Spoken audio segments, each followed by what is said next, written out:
네, 오늘 저희가 이 거래소의 현실에 대해서 한번 얘기를 해볼까 하는데 사실 암호화폐를 이용한 어떤 사기라든지 불법 활동 이런 거에 대해서 얘기를 많이 했는데 또 해킹에 대한 얘기를 좀 해봐야 될 것 같은데 거래소 해킹 이런 좀 많이 발생을 하고 있죠?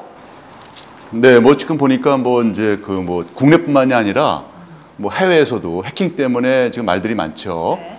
특히 뭐 국내 같은 경우는 제가 사실 이해가 안 가는 게 지금 뭐 국내에서 우리 암호화폐 거래 규모가 적게는 뭐 몇천억, 많을 때는 뭐 수조 원대 가까이 되는데 이거 국내에 보면은 해킹이 굉장히 무방비한 상태고 이러다 보니까 소위 말해서 이제 어떤 지능 범죄자들, 네, 아주 좋은 먹잇감이 아닌가.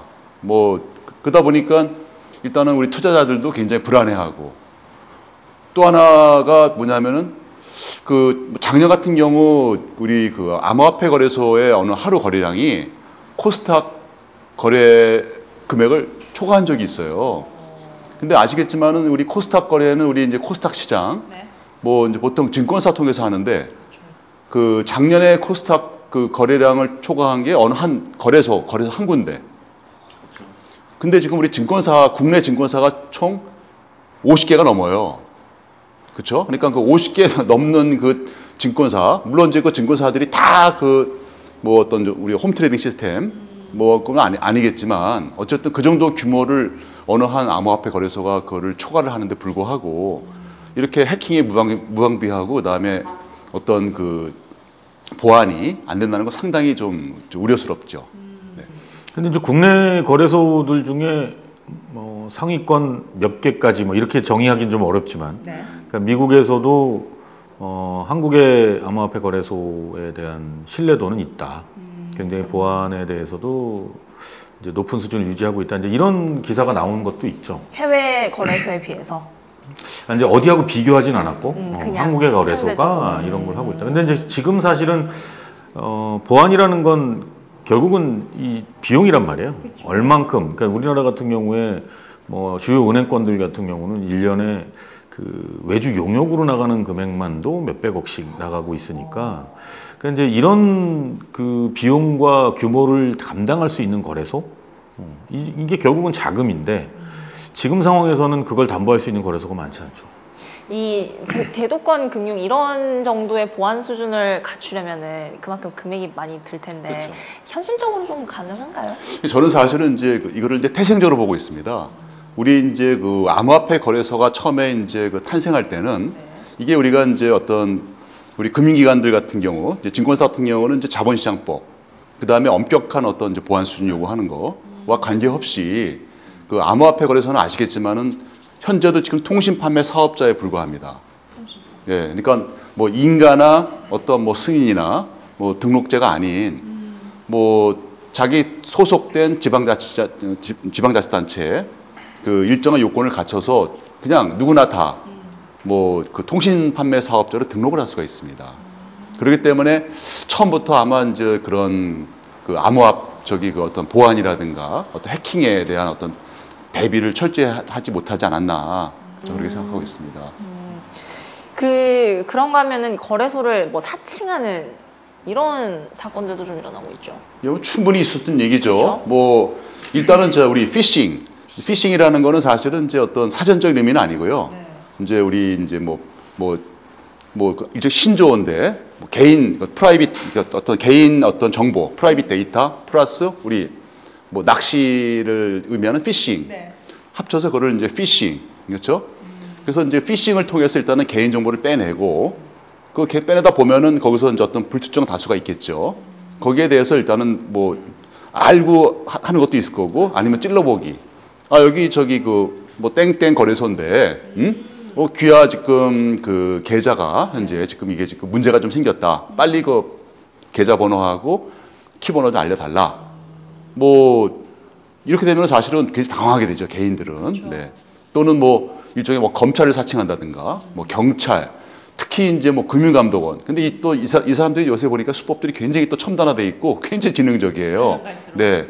보통은 뭐 혼자 하는 게 아니고 뭐 2인조 3인조씩 조를 짜가지고 뭐 상당히 평소에 피싱에 대한 인식이 많은 사람들도 뭐 감쪽같이 속아 넘어가는 네 그런 경우도 있습니다. 뭐 이런 거는 대처를 본인이 조심하는 기존에 수밖에. 있는 보이스피싱의 대처가 잘 안 되는 것처럼 네, 마찬가지 상황이죠. 근데 이제 지금 이제 규제 상황이 아직은 난 이렇게 하면 걱정 안 해도 돼 이런 게 없어요. 그러다 보니까 내가 지금 잘못한 게 없어도 단지 계좌를 트고 있고 그래도 얼만큼의 투자를 하고 사고 팔고 뭐 미국에도 한번 보냈다가 뭐 이런 거 한번 왜냐면 그 계좌를 튼 사람은 그런 건 다 해봤을 거거든요. 그렇죠. 이제 그거 자체가 잘못된 거 아닌가? 내가 어디까지 했어야 정상인가? 이런 게 없으니까 누가 지금 말씀하신 대로 전화해서 뭐 이런저런 게 있다. 단순히 보내라 그러면 이제 그거는 잘 안 속지만 그쵸. 이런저런 문제가 있는 이제 당신의 지갑 주소에 문제가 있다. 근데 이거 지금 해결하려면 일단 그 계좌를 비우고 그 계좌 자체에 대한 이력을 우리가 관리하기 전에 먼저 다른 데로 이동을 해야 된다. 그래서 그러면서 이제 다른 데서 연락이 갈 거다. 뭐 이제 이런 문제들이 또 하나 있죠. 근데 이제 여기에 또 묶여서 지금 이제 그 ICO 관련해서도 네. 우리나라에서 못하게 하다 보니까 네. 지금 인기 있는 코인들은 프리세일에서 다 끝나요. 네, 원래는 프리세일하고 일반 퍼블릭 세일을 해야 되는데 퍼블릭 세일 가기 전에 끝나는 코인들이 생겨나고 있단 말이죠. 그러니까 이제 그 피싱 중에 하나가 이런 겁니다. 프리세일로 다 끝났는데 우리가 가지고 있는 것 중에 몇 %를 이렇게 밖으로 거래를 하게 됐다. 그래서 그 거래에 대한 걸 내가 좀 쥐고 있으니까 프리세일 관심 있으면 연락을 달라. 이런 피싱이 또 있어요. 그러니까 이런 건 진짜 조심하셔야 돼요. 프리세일에 들어가서 완판됐는데 완판이라는 표현은 좀 그렇구나. 프리세일로 다 마감이 됐는데 갑자기 그걸 외부로 팔 이유는 아직은 없죠. 그런 건 또 조심하셔야 되는. 해야 될 것 같습니다. 그 해외 거래소들이 이런 거에 대해서 좀 대응을 하고 있는 게 있나요? 어떻게? 뭐 아시겠지만은 이제 우리가 이미 많이 알고 있는 유명한 거래소들도 해킹으로 피해가 뭐 한국은 뭐 비교가 안 되죠. 그렇죠. 뭐 규모가 뭐 수천억이니까. 근데 이제 그 기본적으로 우리 이제 해커들, 우리 이제 보안이라는 게 이게 참 보면 어떻게 보면은 이제 뭐 일종의 스무고개? 자, 한쪽에서 막 어차피 이런 얘기도 합니다. 어차피 뚫리라고 하는 보안이다. 네. 네. 그러다 보니까 우리가 아무리 보안을 강화하고 이제 거래소에서 이제 어떤 보안책 강화하고 계속 이제 거래소에 들어가시면 요새 계속 이제 경고문이 뜨죠. 그렇죠? 그다음에 이제 우리가 로그인 할 때도 이거는 절차가 거의 아마 3단계까지 하고 있는데 뭐 제가 보기에는 뭐 거의 뭐 백약이 무효일 정도로 피해가 많이 양상이 되고 결국 결론적으로는 이제 개인이 스스로 조심할 수밖에 없지 않나. 네? 뭐 이제 우리가 또 논의를 하겠지만은 뭐 여러 가지 이제 요새는 뭐 보안책이 많이 강구가 되고 있죠. 네. 그리고 이제 기술적으로 뭐 아직은 이제 시도 단계지만 그러니까 작년 8월에 플라즈마라는 게 이제 기술이 발표가 됐어요. 그 이제 부테린이 발표한 건데 이제 최근에 플라즈마 캐시라고 해서 또 이제 오픈하고 매스컴에 여러 가지 자료들이 지금 기사들이 실렸죠. 근데 이제 이게 이제 부테린의 얘기대로라면 이 플라즈마 캐시라는 기술을 적용하면 거래소에서 벌어지는 이 해킹들을 상당 부분 막을 수 있다. 원천 봉쇄까지는 아닐 수도 있겠지만. 근데 이런 기술적인 변화들은 있죠. 사실은 근데 작년 봄에도 플라즈마 외에도 블록체인, 지금 거래소는 블록체인이 아니거든요. 블록체인하고 상관없습니다. 그냥 기존의 주식거래 시스템을 여기에 맞게끔 만든 거기 때문에. 근데 이제 여기에 블록체인 기술을 적용하겠다고 발표한 회사도 있었어요. 근데 이제 아직 시장에 나오진 않았죠.